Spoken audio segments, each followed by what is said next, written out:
ยได้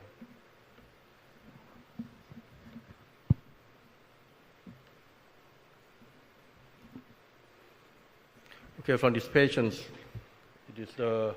this patient is an old patient, 84 years old, and he is the right-handed patient.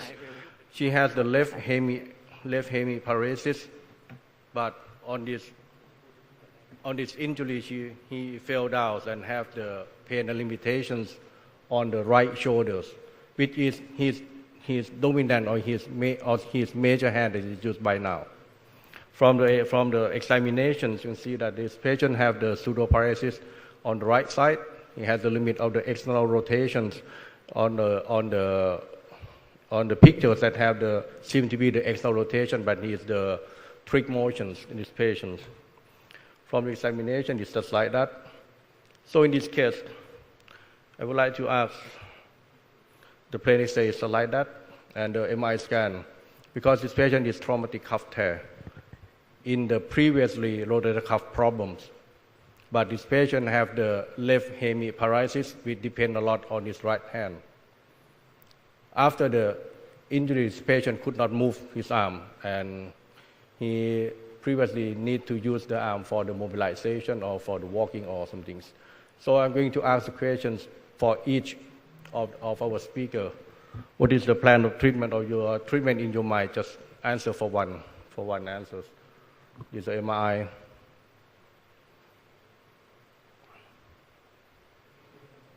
You can see that. I will do arthroscopic cuff repair. It's just traumatic. Yes, you will do the arthroscopic rotator cuff repair. Are you going to do the SCR in this case? Well, you want to prepare is fine, but if it's real traumatic, and I think we can repair it. It's just 2 days, right? Okay, just around a week or something. That's the patient before patient go to the operations. Yeah. And Dr. Kopp? I will do the repair also.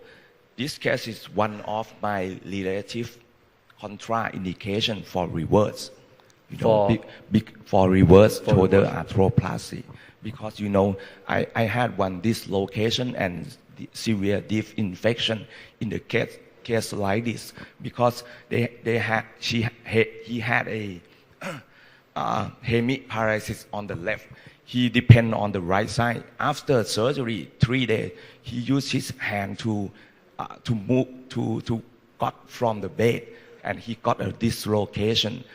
This case is, I think, already for the real cuff repair and maybe a relative contraindication for the reverse.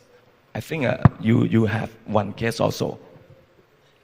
Agree with Dr. Natta. I will perform repair, maybe partial, I think, because it's not quite bad. We still have some tendon left, and you will see a lot of hemorrhage around the muscle.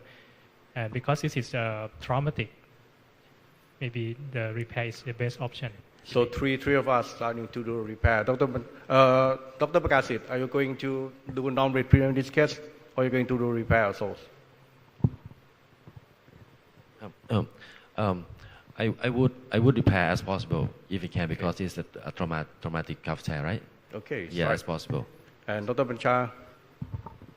So in traumatic cuff tear, you should repair as soon as possible. So this patient have combined supraspinatus and infraspinatus. So, and the gluteus is not bad, as I saw in the MRI. So this is repairable. You should not do reverse in this patient because he has hemiparesis. Sometimes you need to push up from the floor on the chair, so that can dislocate or broken of the glenoid component. I have one patient. Okay? Yeah. So I think this is repairable, not difficult. It's all quite fresh. Okay, thank you very much.